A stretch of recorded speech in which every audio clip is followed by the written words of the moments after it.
Meus queridos irmãos, eu vos saúdo com a paz do Senhor. Amém. Meus amados irmãos, nós damos graças a Deus porque o Senhor Jesus está conosco desde o começo. Amém. Meus queridos irmãos, nós estamos meditando em uma série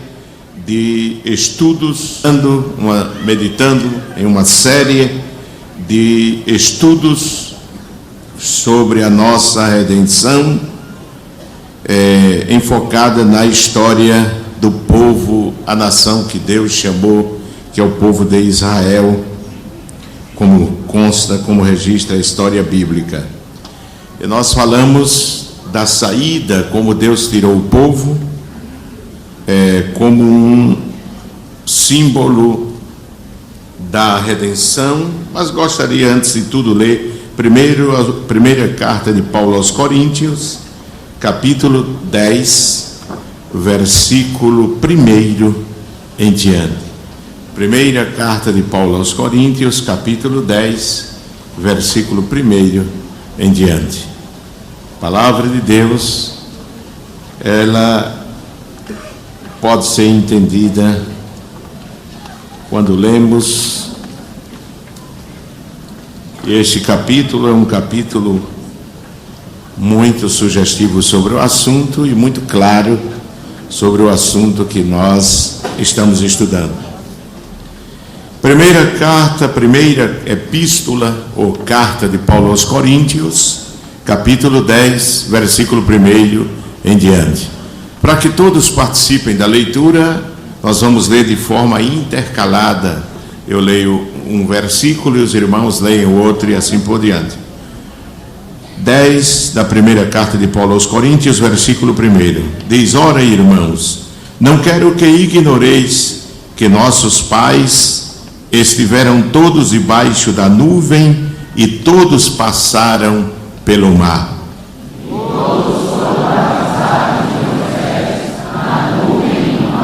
E todos comeram de um mesmo manjar espiritual.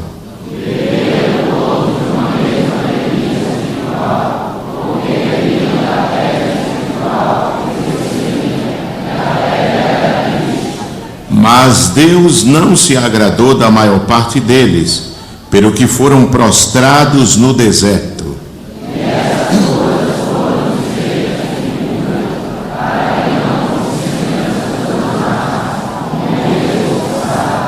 Não vos façais, pois, idólatras como alguns deles, conforme está escrito: o povo assentou-se a comer e a beber e levantou-se para folgar.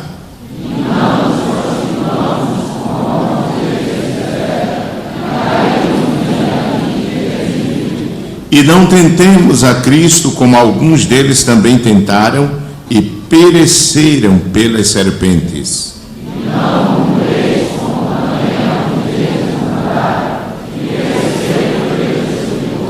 Ora, tudo isto lhes sobreveio como figuras, e estão escritas para aviso nosso, para quem já são chegados os fins dos séculos.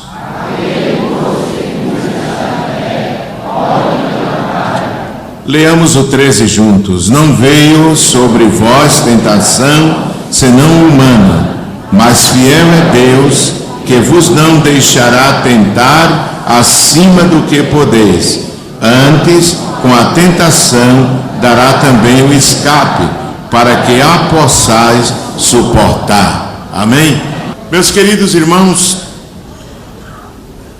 com base nesse texto, nós vemos de que as experiências vividas pelo povo de Israel quando saiu do Egito, elas foram escritas para lição da igreja dos dias de hoje.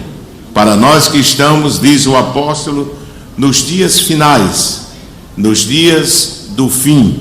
Todos aqueles que conhecem a palavra de Deus sabem que nós estamos vivendo o final dos tempos. O mundo está chegando a uma condição e situação em que se tornará insuportável viver aqui neste mundo. E nós observamos que Paulo diz que todos aqueles acontecimentos, tanto os milagres que revelam o cuidado de Deus pelo povo, como a proteção que Deus estabeleceu, providenciou para o povo, são lições de que Deus cuidará de nós em meio às dificuldades, às provações e às experiências que iremos passar nesta vida. Israel no Egito, sob a escravidão de Faraó, é um símbolo da igreja quando vivia no mundo, antes da redenção, antes de ser redimida por nosso Senhor Jesus Cristo. E a passagem pelo Mar Vermelho e a caminhada no deserto é um símbolo, é uma lição, um símbolo, uma figura, uma analogia para o povo de Deus que caminha neste mundo redimido pelo sangue de nosso Senhor Jesus Cristo. Os mesmos cuidados que Deus teve no antigo pacto, Ele tem tido conosco, mas também há uma mensagem de advertência quando o apóstolo diz que os pecados que eles cometeram e por cujos pecados foram castigados servem de lição também para nós, para que não encaminhemos-nos pelo mesmo caminho, fazendo as mesmas coisas, porque Deus é amor, mas Ele é justo e Ele, não é isso, dará a devida retribuição àqueles que desobedecem a sua palavra. Então, observamos que, como o povo precisou do milagre, do maná, como pão para alimentar-se e sobreviver no deserto, quando eles saíram do Egito e atravessaram o mar, a palavra de Deus nos diz que depois de 45 dias, porque diz no dia 15 do segundo mês, o alimento, todas as provisões que o povo havia adquirido, havia reservado para a caminhada, faltou. E agora o povo não tinha pão, não tinha água, não é isso, e nem tinha carne. E eles reclamam. E nós estamos falando de que esses alimentos são figuras de elementos que precisamos na nossa caminhada para sobreviver às dificuldades e às provas no deserto desta vida. Primeiro nós falamos da proteção de Deus com a nuvem. Depois iniciamos falando da transformação da água de Mara em água doce. E depois falamos do milagre que foi o maná que Deus enviou para que o povo comesse.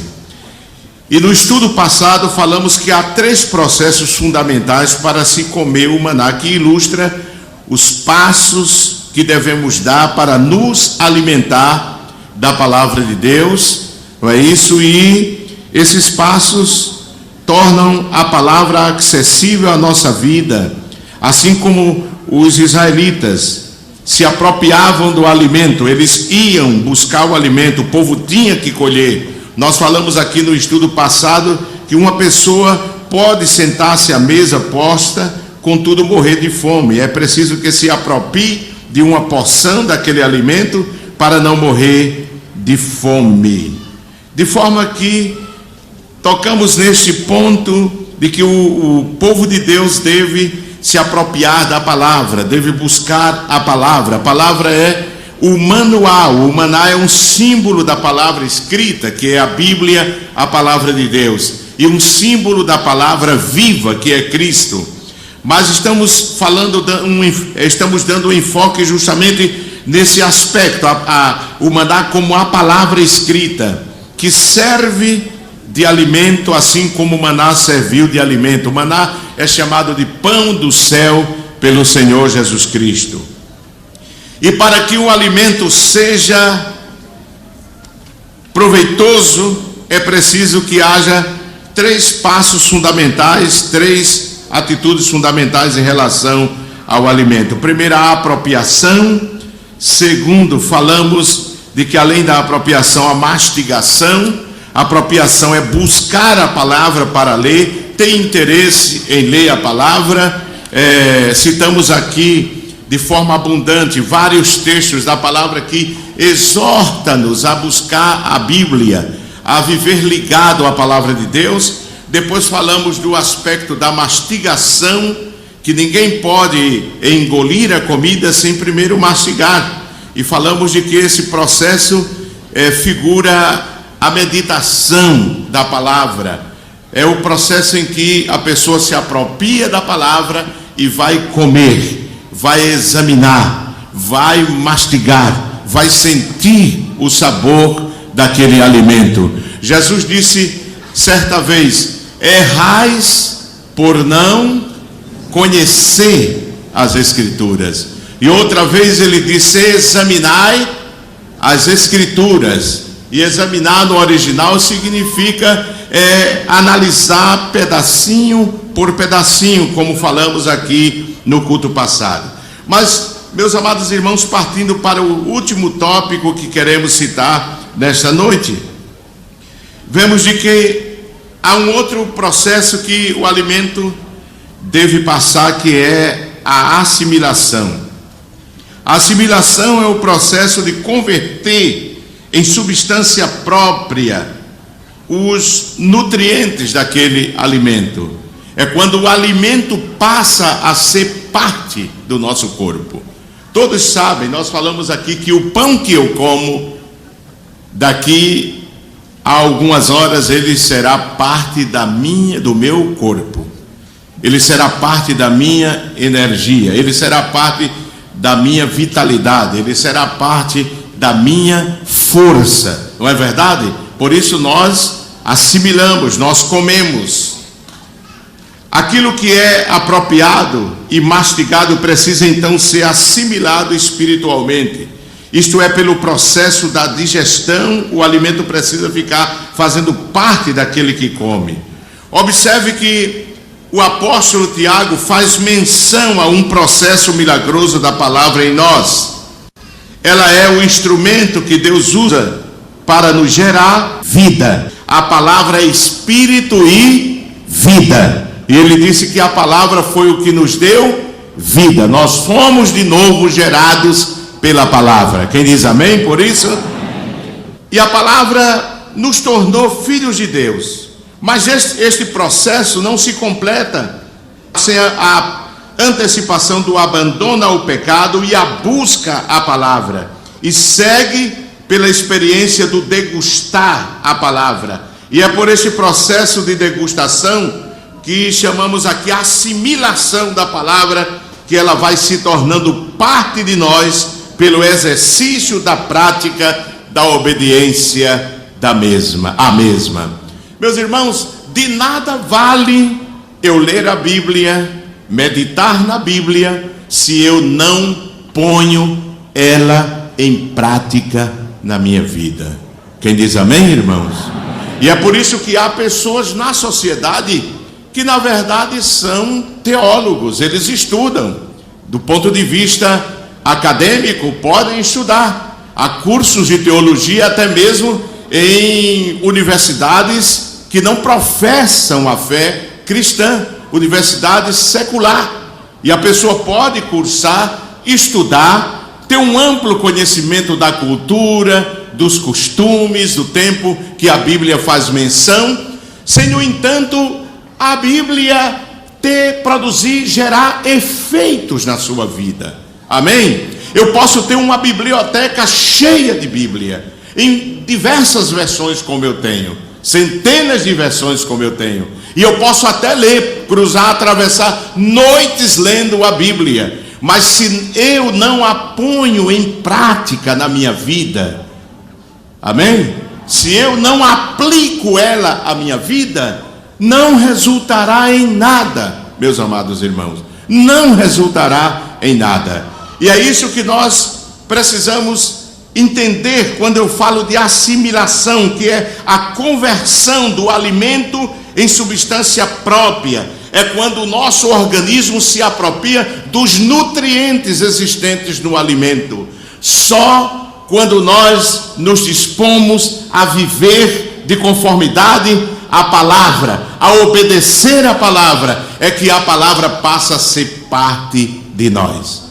Ela passa a ser parte do meu comportamento, ela passa a ser parte da minha visão, ela passa a ser parte da minha audição, ela passa a ser parte dos meus sentimentos, ela passa a ser parte das minhas prioridades, porque ela vai gerir essas atitudes minhas, os meus sentimentos, ela vai estabelecer parâmetros até onde eu posso viver, para poder ela fazer parte de mim. Amém, irmãos? Só aí é que ela pode ter proveito na minha vida. Lembremos-nos de que a palavra de Deus, e é isso que eu quero ler, quando estudava, quando meditava nesse tópico, encontrei um texto muito interessante em Tiago. Abramos as Bíblias. Tiago, capítulo 1, versículo 18. Tiago, capítulo 1. Tiago fica depois de Hebreus, não é? Timóteo, Tito, Hebreus, aí vem Tiago. Capítulo 1. Capítulo 1. Tiago, capítulo 1 e versículo 18, meus amados irmãos. Vamos ler pausadamente e prestar bem atenção ao que Tiago diz aí. Tiago, capítulo 1, versículo 18 diz: segundo a sua vontade, ele nos gerou pela palavra de quê? Da verdade, para que fôssemos como primícias das suas criaturas, não é? Primeiros filhos da família espiritual. Disse: sabeis isto, meus amados irmãos, mas todo homem seja pronto para ouvir, tardio para falar, tardio para se irar. Diz: porque a ira do homem não opera a justiça de Deus. Veja o versículo 21. Quero chamar a atenção. Pelo que, rejeitando toda imundícia e acúmulo de malícia, recebei como? Com mansidão a palavra em vós, diga enxertada, enxertada, a qual pode salvar a vossa alma. E sedes cumpridores da palavra, e não somente o que? Ouvintes, enganando-vos com falsos discursos. Você entendeu? Quem sabe aqui o que é enxertar? Levante a mão aqui. Uma árvore, quando ela é enxertada na outra, é quando ela é cortada e é aberta uma fissura na outra árvore, e ela é colocada ali, se amarra. No interior eu via fazer muito isso, amarra até um pouco de adubo estérico ali em um tecido e aperta até que veja que realmente está a árvore, ou seja, o galho está enxertado, com vida, recebendo a seiva da árvore. Uma árvore pode até ser estéril e se enxertar um galho fértil e ele gerar frutos, não é verdade? Gerar frutos. Veja que analogia, o apóstolo diz que a palavra, ela é enxertada em nós. O que é que o apóstolo está dizendo? É que depois de seguido esses passos que antecedem esse versículo, a palavra ela passa a ser parte de mim. E ela passa a ser parte de mim quando o meu comportamento, quando a minha vida revela o que diz a palavra. Os meus gestos, as minhas palavras, as minhas atitudes. Amém, irmãos? As minhas escolhas. Porque, veja que Tiago diz aqui, que primeiro nós fomos gerados, a palavra gerou vida em nós. Amém? O Espírito Santo usou a palavra para gerar vida em nós. A palavra como semente incorruptível. De segundo a sua vontade, ele fez o quê? Ele nos gerou, versículo 18, pela palavra da verdade. Deus gerou a nova vida em nós e nos tornou filhos da família de Deus, da sua família, através da palavra. Mas ele diz, o apóstolo diz aqui, que para que esta palavra, porque ela pode gerar vida em mim e deter-se aí. Mas ele diz, para que esta palavra, ela passe a ser enxertada em mim, ela passe a ser, eu estava aqui falando em um dos estudos sobre o judeu. O judeu, o hebreu, ele se enchia da palavra. Ele colocava, quando se levantava, lia a palavra. Quando andava, lia a palavra. Deuteronômio não está escrito? Quando se deitava, lia a palavra. E além disso, quando ia trabalhar, na sua mão estava a palavra. Na sua testa estava a palavra. Na sua porta estava a palavra. Ele estava totalmente saturado da palavra. E é isso que a igreja e o crente precisa. Nós precisamos ser saturados da palavra, irmãos. E é quando nós estamos saturados com ela, cheios dela, ela ocupa os espaços da nossa vida, é que nós reagimos como Jesus reagiu quando Satanás lhe tentou. Ele dizia, está escrito. Jesus dizia, também está escrito. Está escrito, Jesus, também está escrito. Vai para lá, Satanás, escuta o que eu estou dizendo. Ele estava totalmente dominado pela palavra. E Tiago diz aqui que ela gera a vida em nós. Mas se eu quiser que ela seja, eu seja ela e ela seja eu. É como alguém já disse, colocou o ferro no fogo e quando tirou disse, o que é? Ferro, fogo. Alguém disse, é ferro no fogo e fogo no ferro. O crente precisa ser assim, é palavra no crente e crente na palavra. É palavra e crente e palavra.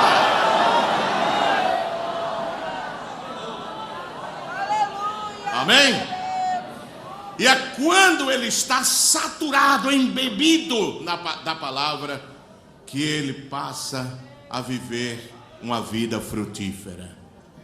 Diz aqui, mas essa embebido, dominado pela palavra, não é o conhecimento no intelecto somente. Porque tem gente que tem muita cabeça cheia de versículo, mas o interior é vazio. Tem muitos teólogos só com alogia. Não tem teo. Tem muitos teólogos só com alogia nesse mundo, irmão, sem teo. Teo é Deus, logia é estudo de Deus. Mas tem gente aí com o cabo do machado, batendo, só com o conhecimento. Tem gente que vai à mídia, vai à televisão, discursa a Bíblia, escreve sobre Jesus, escreve sobre tudo. Há poucos dias, como eu disse, lançaram um livro aí, a história do cristianismo. E quando você abre aquilo, dá vontade de tocar fogo e jogar no lixo, porque não tem nada da palavra. Quando as pessoas, pelo simples conhecimento acadêmico, querem interpretar as verdades da palavra, se confundem, irmãos. Se confunde, porque a palavra se entende pela revelação de Deus. É ela que se interpreta, ela mesma.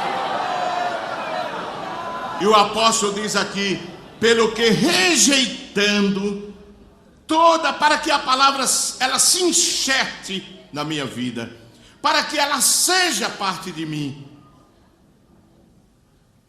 Eu já ouvi um testemunho de uma pessoa crente, que desde a infância tomou tanto medicamento que um dia o médico disse assim, meu amigo, você está tão impregnado com antibiótico que aonde cortar você tem antibiótico.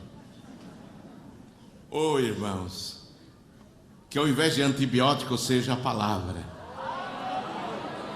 Quando o crente está enxertado, a palavra está enxertada nele, não procure conversar outra coisa, porque é só palavra, é só palavra, é só palavra, é só palavra. Ele não fala da vida dos outros, é a palavra, é a palavra, é a palavra, é a palavra. E Paulo disse, para que o crente chegue a esse estágio, diz, pelo que rejeitando toda imundícia, todo tipo de pecado. Imundícia aqui envolve todo tipo de pecado, principalmente na área da sexualidade, perversão, torpeza, todo tipo de pecado que a palavra de Deus condena. Diz: pelo que rejeitando toda imundícia e acúmulo de malícia, recebei com mansidão. Mansidão aqui é um termo que no original significa humildade. Porque a palavra, ela só pode ser recebida com humildade. Quando o indivíduo é soberbo, irmão, ele não tem espaço para a palavra. Quando a palavra vai corrigir ele não aceita. Por isso o apóstolo diz aqui: recebei com mansidão. E mansidão aqui em algumas versões é humildade. Nós precisamos receber a palavra com humildade. Muitas vezes ela nos alegra, muitas vezes ela nos enche de esperança, mas muitas vezes ela bate de frente com a gente e corrige, e dói. Mas é isso mesmo, é para que a gente seja melhor, irmão, cada dia melhor. E aqui diz: pelo que rejeitando toda a imundícia e acúmulo de malícia, diz: recebei com mansidão a palavra em vós, o que? Enxertada, a qual pode o que? Salvar a vossa alma. E ele diz assim: sede, meus irmãos, o que? Cumpridores. Há uma versão, o original significa aqui, o termo grego para enxertada é imputos, que literalmente significa implantado. E dá a entender que a palavra precisa tornar-se parte da nossa própria natureza. E ele diz aqui que a palavra, quando ela é implantada na nossa vida, enxertada, ela gera a salvação da nossa alma.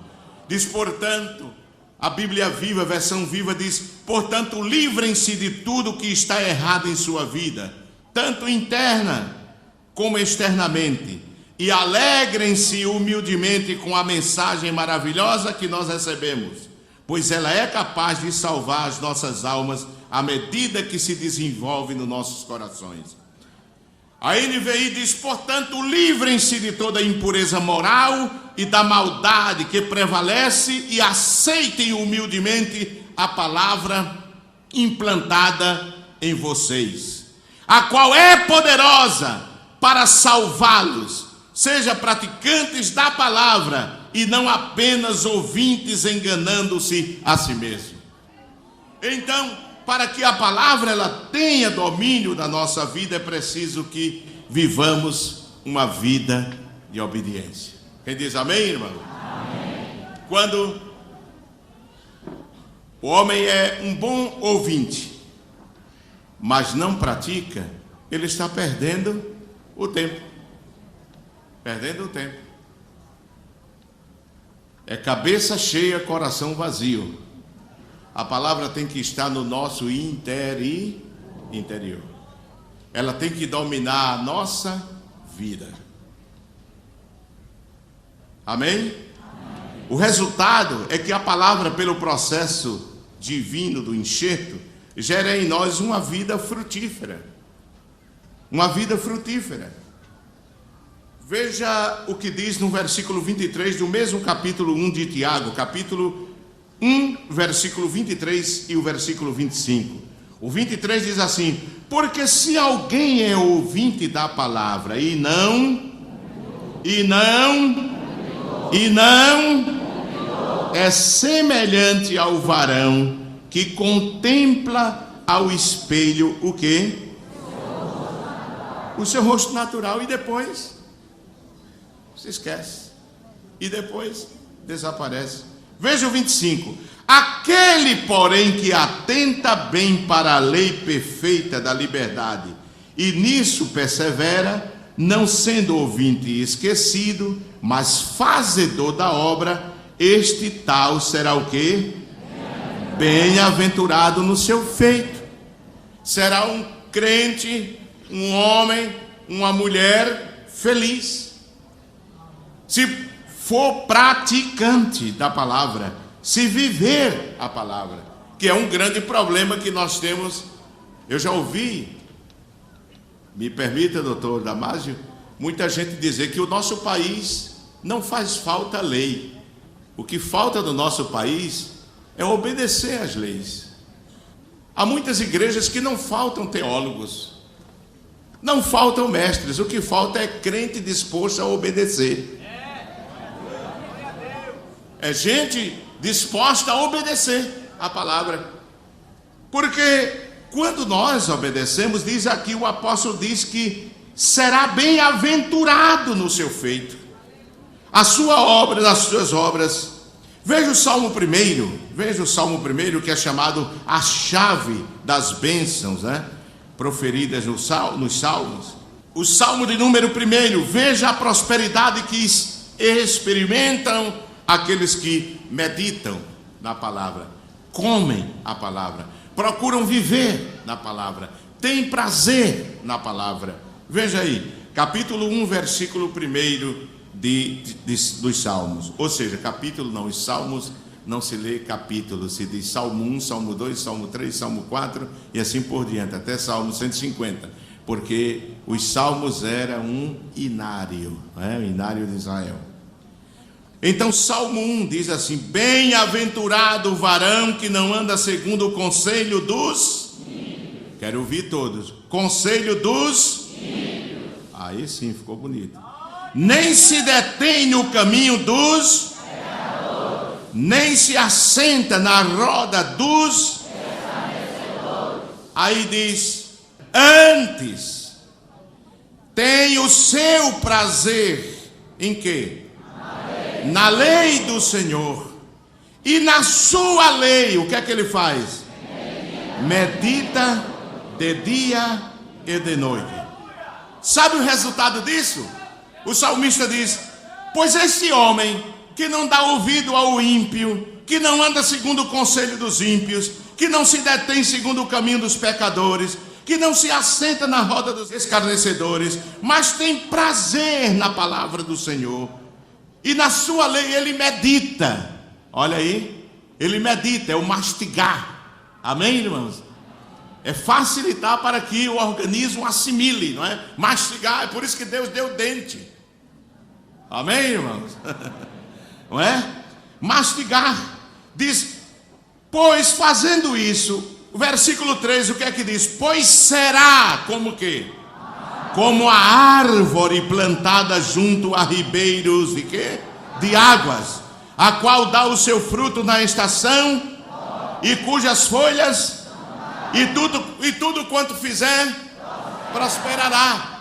O crente que ama a palavra, tem prazer na palavra de Deus, medita nela de dia e de noite, se enche da palavra. O salmista está dizendo aqui que ele é uma bênção, ele prospera, ele gera fruto, o caráter de Cristo na sua vida. Amém, irmãos? Ao seu tempo, ele é um cidadão de bem. Ele é cidadão brasileiro e cidadão da pátria celestial. A palavra vai transformando ele, e ele vai gerando. As coisas que não prestam começam a sair, porque ele está praticando a palavra. Começa a sair dele, começa a sair. E é por isso que muitas pessoas não entendem que o evangelho tem poder de transformar, porque o elemento chega muitas vezes bêbado, muitas vezes violento, e a palavra vai batendo, a palavra vai batendo, a palavra vai batendo, porque ela é martelo, e o que sobra ela queima, porque ela é fogo. Glória ao nome do Senhor. E a vida do homem vai sendo transformada, sem ele ir à prisão, nem buscar artifícios humanos para ser transformado. A palavra vai. Eu contei aqui o exemplo da minha juventude. Com 16 anos de idade eu dirigia culto, e dirigi muitas vezes culto aqui na detenção, e conheci homens violentíssimos, que depois que foram alcançados com a evangelização e a palavra, eles foram experimentando a transformação. Por quê? Porque a palavra foi sendo implantada. O termo enxertado no original significa implantar. A palavra foi sendo introduzida nele. E quando a palavra foi sendo introduzida, a palavra gerou o caráter de Cristo naquela vida. E é o que diz aqui, diz assim: tenho prazer na lei do Senhor, depois será como a árvore plantada junto a ribeiros de água, a qual dá o seu fruto na estação própria. Amém, irmãos? É a palavra. A igreja, ela vive da palavra. A igreja vive da palavra. Amém, meus irmãos? Triste a igreja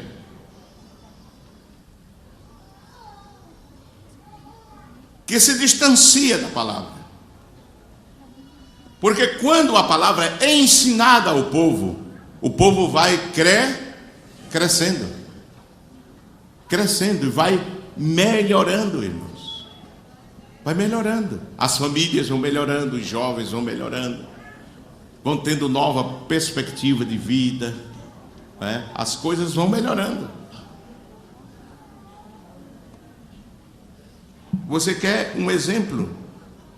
Se os líderes de uma nação soubessem que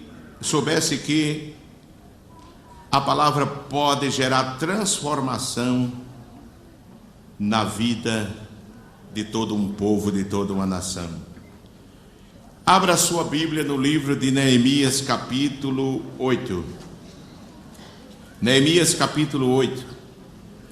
Quando o povo de Judá, aquela tribo real de Israel, voltou do exílio de Babilônia, imagine os costumes que aquele povo vinha trazendo. Vinha trazendo costumes desastrosos, porque os babilônicos eram de uma cultura totalmente adversa, pagã, de uma imoralidade terrível. E quando aquele povo que tinha nascido lá, porque já tinha passado 70 anos, a maioria deles tinha vindo com aqueles hábitos, com costumes, com uma mistura cultural terrível, que ofendia a santidade de Deus. E o caminho que o homem de Deus, que se chamava Esdras, ele era escriba, encontrou foi falar a palavra. Um velho pastor dessa igreja, já está com o Senhor, ele uma vez me contou uma experiência que viveu quando assumiu uma igreja em determinado lugar.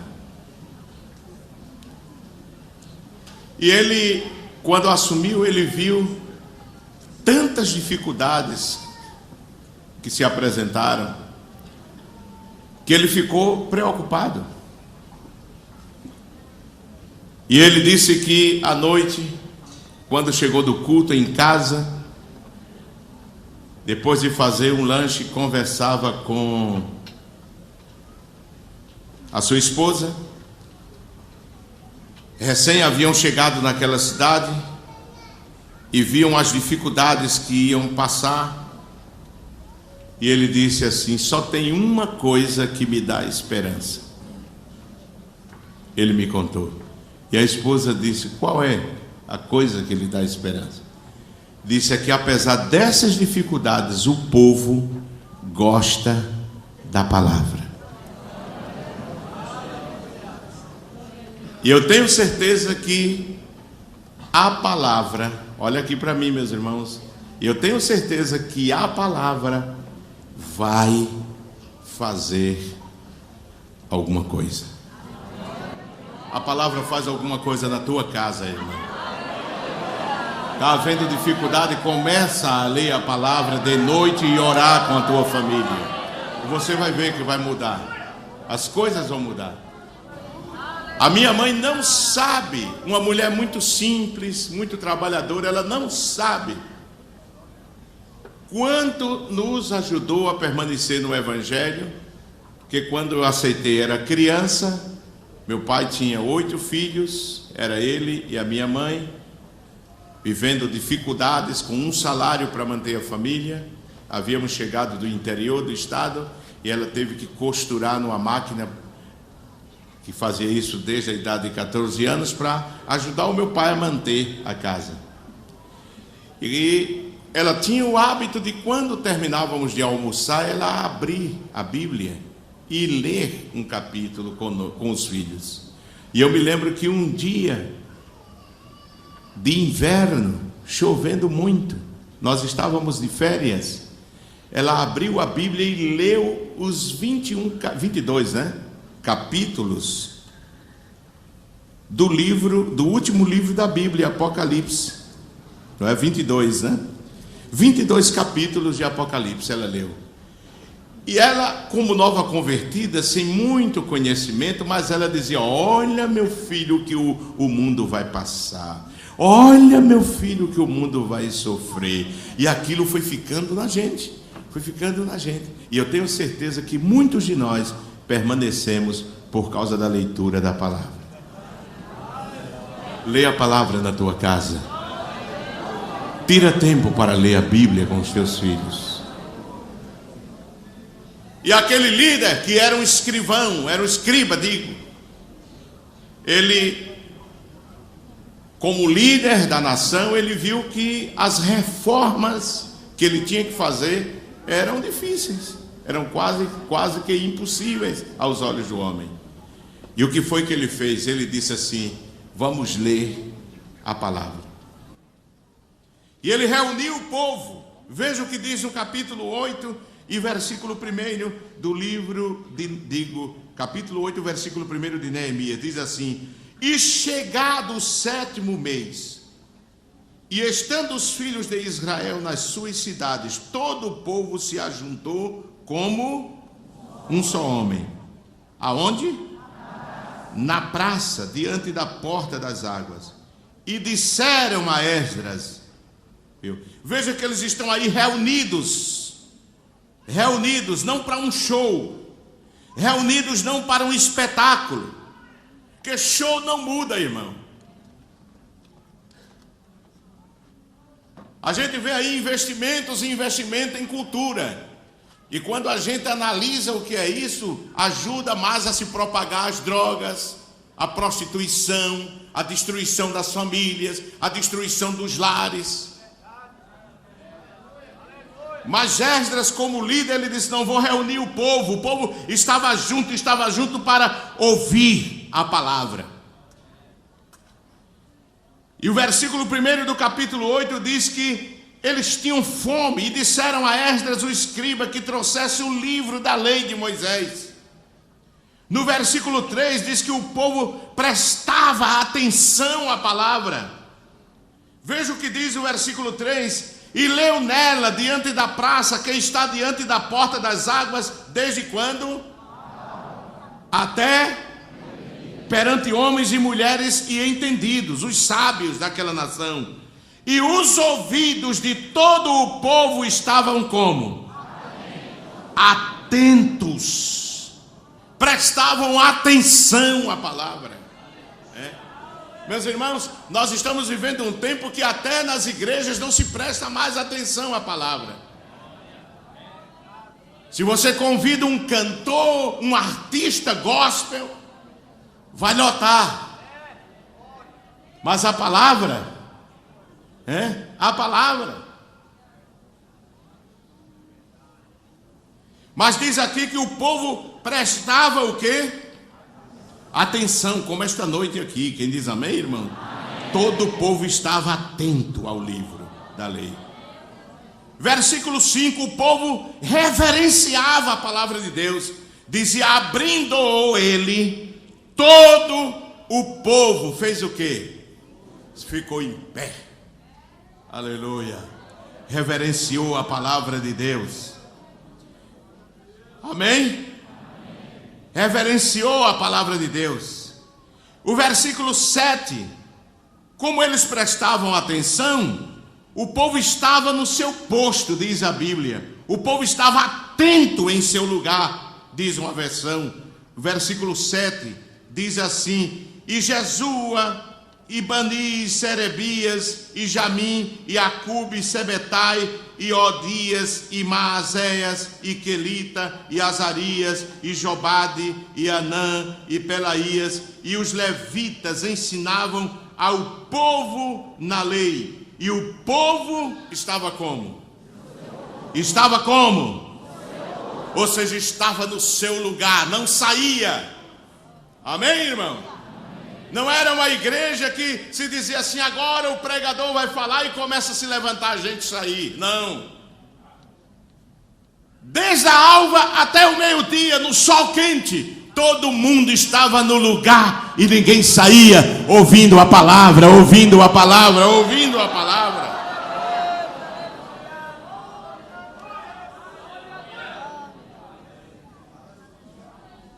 E a palavra, está escrito, o Senhor diz no livro do profeta Isaías: ela não voltará vazia. Se ela encontrar lugar na gente, ela não volta vazia, ela vai operar em nós. Ela vai operar em nós. E observe o que diz aqui, o efeito que a palavra gerou. No versículo 9, veja o que diz o versículo 9 do capítulo 8. Diz: e Neemias, que era tirsata, ou seja, governador, e o sacerdote Esdras, o escriba, e os levitas que ensinavam ao povo, disseram a todo o povo: este dia é consagrado ao Senhor vosso Deus, pelo que não vos lamenteis nem choreis, porque todo o povo chorava. Como? Ouvindo, havia quebrantamento. Aleluia. O povo se derramava na presença de Deus. Oh, irmãos, que o Espírito do Senhor faça isso entre nós. Glória a Deus. Amém. Que Ele faça isso entre nós. Observe que a palavra gerou alegria, gerou gozo, irmão. Porque, meus irmãos, não é bater palma, dançar que gera alegria.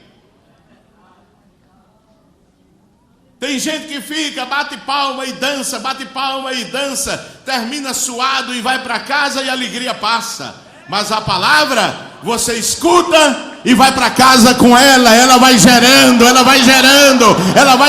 gozo na sua vida. E quando você chega em casa, você está tão dominado por ela, que você cai do lado da cama e começa a orar, e abre a Bíblia e diz: Senhor, eu quero mais, porque eu fui saciado pela tua palavra.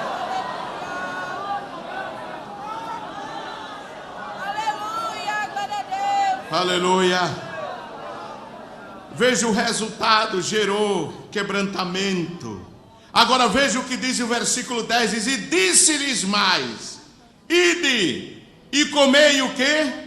As gorduras, e bebei o que?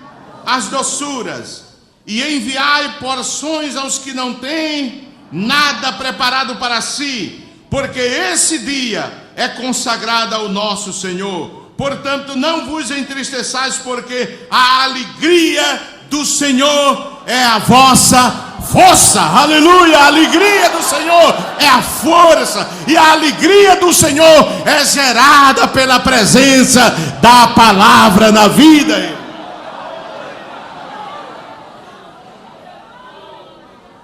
O versículo 12 diz assim: então todo o povo se foi a comer e a beber, e a enviar porções, e a fazer grandes festas, porque entenderam as palavras que lhes fizeram saber. Amém. Primeiro palavra, depois festa. Amém. Por aí está vendo o contrário: primeiro festa, depois a palavra. Mas o modelo da Bíblia é esse: primeiro palavra, já vai haver festa, mas primeiro palavra.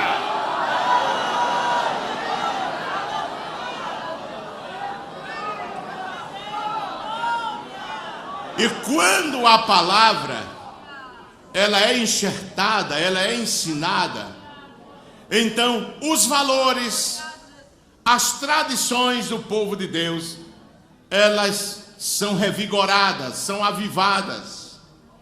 Porque muitas igrejas estão perdendo a forma de igreja. Já não parece um clube religioso. Muitas igrejas já estão, e não é só, não vamos, quando eu me refiro assim, não estou dizendo que a nossa por aí não existe, não. Já existem igrejas da Assembleia de Deus que de Assembleia tem muito, mas de Deus falta muito. Porque tudo tem espaço quermesse, tem espaço dança, tem espaço piquenique, tem espaço show, mas a palavra não tem espaço, não tem lugar. E se a gente quer uma igreja avivada, uma igreja cheia da graça e do poder, tem que dar a palavra ao povo.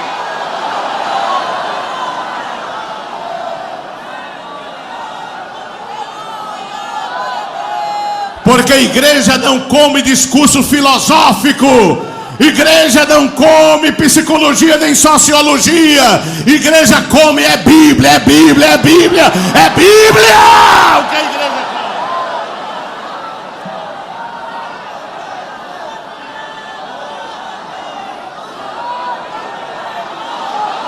come? Aleluia, aleluia, é isso!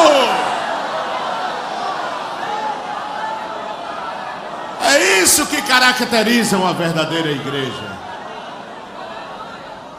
Se pudéssemos ler, cada festa do povo de Israel tem um significado escatológico. Cada uma se refere a uma etapa da história da igreja. Mas tem também o seu significado histórico e o seu significado doutrinário também. E do ponto de vista bíblico, a festa dos tabernáculos era a festa da gratidão, em que Israel agradecia a Deus pela colheita. Era comemorado no 7º mês, ao findar da colheita. O povo celebrava aquela festa. Havia sacrifício todo o dia, ofertas, e o povo pagava os seus votos. Quando se dá as costas à palavra, o povo esquece. Você vai ver no livro de Esdras, Neemias, que os sacerdotes tinham sido, não existia mais sacerdote porque não tinha como mantê-los. O povo estava em crise. Estava em crise. Que Deus nos ajude, meus amados irmãos. Todo avivamento só pode ser perdurável, só pode ser mantido se estiver fundamentado na palavra e na oração. Que Deus nos ajude, meus irmãos.